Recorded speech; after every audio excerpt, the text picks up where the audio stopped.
It's obviously very exciting, the Cape Racing Sales Bonus Initiative and the Pinhooking Programme as well. And just a little bit of background to take a step back. We obviously were looking at various ways which we could use to rejuvenate these later sales later on in the year, try and attract more lots, try and attract more vendors.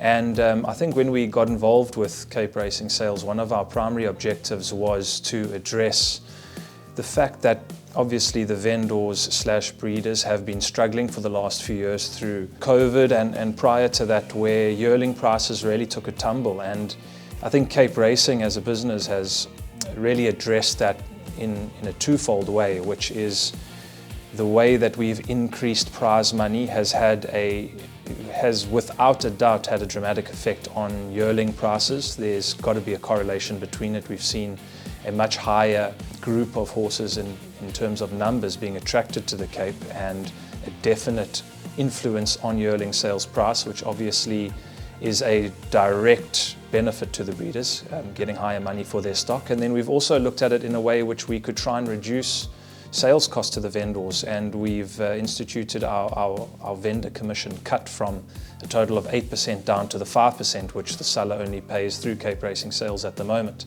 And then obviously we've allocated a quarter of the 100,000 Rand bonus to the winning vendor when these horses win a juvenile race. So there's a twofold bonus scheme for the breeders, and we're hoping that that just gives them that little bit of extra impotence to sell with us. And I think it's very important to acknowledge that it has become tough to be a vendor in the last few years, and hopefully these little means are going to go a long way in assisting them. So I think with the Pinhooking Programme, as you alluded to, it's going to have a dramatic effect on prices, once again sales prices for the vendors at our winter-June sale.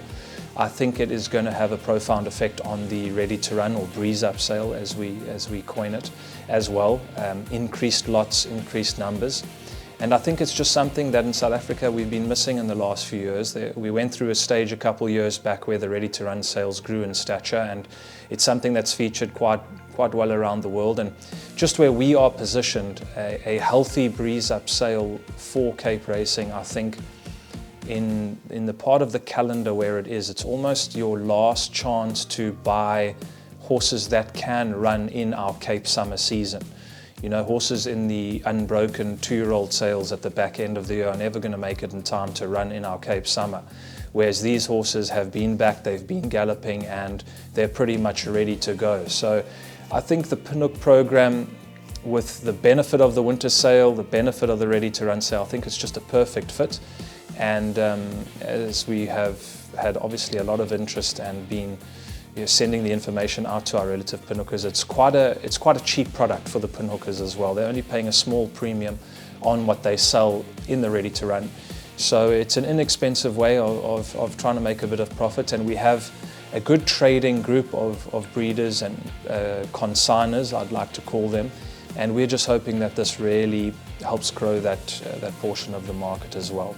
Got some fantastic mares on offer there. I think when last counting is over 20 mares that are sort of either Group 1 placed or stakes placed, and one that I'd like to mention is the Dam of Triple Fortune. Should be a real head turner for breeders. Obviously he's won his Group 1 and he's probably the highest rated horse in the country, so that should draw some attention to the catalogue. Yeah, and he's looking like he's going to be very competitive for some big Equus awards this year, including Horse of the Year, depending on how the big mile race goes, that's coming up. But obviously I think what's quite encouraging is, as we see by the catalogue in terms of yearlings, weanlings and mares broken down, it's not a massive amount of each, but what we do see is real strong farms that are selling yearlings, drafts from big well-known vendors and very good breeders.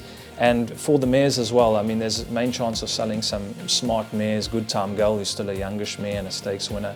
We've got through Drakenstein, obviously, fantastic mares. I saw an ad from them this morning. It's quite good to see that they're promoting mares that they have sold that have gone on to produce horses like Jet Dark, etc. Which, you know, you've always got a chance when you're buying, even if it's mares that these farms are selling. They've got such good bloodlines that you really have a good chance of buying into horses that can still produce. There's a mare called Mary Sagos on the sale, who's obviously looks like she could be something as well. A lot of stakes performers. and there will be a lot of our vendors and breeders who have been selling yearlings for decent money in the last couple of months that I think will be looking to improve their broodmare band.